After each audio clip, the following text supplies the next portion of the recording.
आज बहुत देर हो गई है और रास्ता भी बहुत ख़राब हो चुका है। पता नहीं गवर्नमेंट क्या कर रही है। राज आज थोड़ा गुस्से में था और अपने सहकर्मी जितेन को बोल रहा था। जाते समय ही बॉस को कुछ न कुछ काम याद आ जाता है। एक तो मुझे घर पे काम था, ऊपर से ये फ़ोन भी आज ही ख़राब होना था, लेकिन आज ही देर करवा दी उस खड़ूस ने। गुस्से में राज ने बोला, चल जितेन, मैं निकलता हूँ।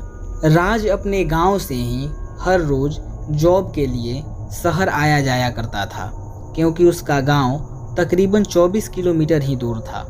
आज राज को ऑफिस में बहुत देर हो गई थी।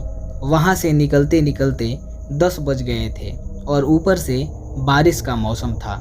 आज अंधेरा कुछ ज़्यादा ही था, क्योंकि पूरा आकाश काले बादलों के पीछे जाकर छुप गया था। कहीं कहीं दूर बिजली की रोशनी दिखाई दे रही थी। राज ने एक पल की भी देरी किए बिना पार्किंग से अपनी गाड़ी को निकाला और अपने गांव की ओर रवाना हुआ। रास्ते में दूर कहीं से बारिश की खुशबू आ रही थी। राज गीत गाता हुआ अपने गांव की ओर बढ़ा जा रहा था। वो पहले से ही गांव में रहकर बड़ा हुआ था, इसलिए उसके मन में औरों से कुछ कम डर था और नौजवान था, इसलिए इस उम्र में साहसी होना आम बात है। रास्ता बहुत ख़राब था, जहाँ तहाँ गड्ढे पड़े थे, इसलिए गाड़ी को भी धीरे धीरे और संभाल कर चलाता हुआ राज आगे बढ़ रहा था। रोड पर कोई भी दूर दूर तक न तो यातायात और न ही कोई इंसान दिख रहा था। केवल अकेला राज उस रोड पर गाड़ी को लेकर गीत गुनगुनाता हुआ आगे बढ़ रहा था। अचानक उसके सामने से कुछ तेजी से गुजरा। राज ने तुरंत गाड़ी रोकी तो उसने देखा कि रोड के दूसरी तरफ एक जंगली बिल्ली थी जो रोड क्रॉस कर रही थी।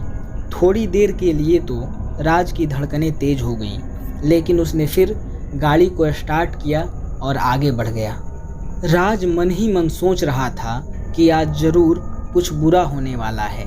जितनी जल्दी घर पहुंच जाऊं उतना ही अच्छा होगा, क्योंकि बिल्ली का रास्ता काटना अच्छी बात नहीं है। वो ये सब सोच ही रहा था कि उसने देखा थोड़ी दूर पर एक लड़की खड़ी है जो हाथ दिखाकर लिफ्ट मांग रही है। राज ने अपनी गाड़ी की रोशनी में उसे दूर से ही देख लिया था। राज ने चारों तरफ देखा, मगर आसपास कोई भी नहीं था। लड़की अकेली खड़ी थी। राज ने पास जाकर अपनी गाड़ी रोक दी। वो लड़की कहीं शादी में जाकर आई हो वैसा लग रही थी। तकरीबन 14-15 साल की उम्र थी।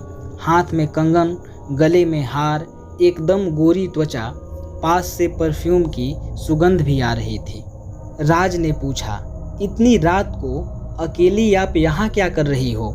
लड़की बोली, यहीं बगल के गांव में दोस्त की शादी में गई थी। आते समय कोई लिफ्ट नहीं मिली तो सोचा पैदल ही निकल जाऊं। मेरा गांव आगे ही है। अगर आपको कोई तकलीफ़ न हो तो क्या आप मुझे वहां छोड़ देंगे? राज ने कहा, ठीक है। लड़की के बैठने के बाद राज ने फिर से गाड़ी चलानी शुरू की। दोनों में से कोई भी कुछ नहीं बोल रहा था। 20 मिनट के बाद एक गांव में पहुंचने पर लड़की ने कहा, बस आप यहीं पर गाड़ी रोक दीजिए। राज ने गाड़ी रोक दी। लड़की नीचे उतरी और राज को देखकर थोड़ा मुस्कुराई। राज ने देखा कि ये वो लड़की है ही नहीं जिसे उसने गाड़ी में बिठाया था। उसने देखा कि ये लड़की एकदम काली, फटे हुए कपड़े, बिखरे हुए बाल और बड़ी बड़ी काली आंखों वाली है। राज के पसीने छूट गए।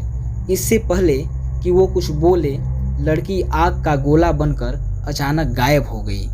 डर के मारे राज का दिमाग काम करना ही बंद कर दिया।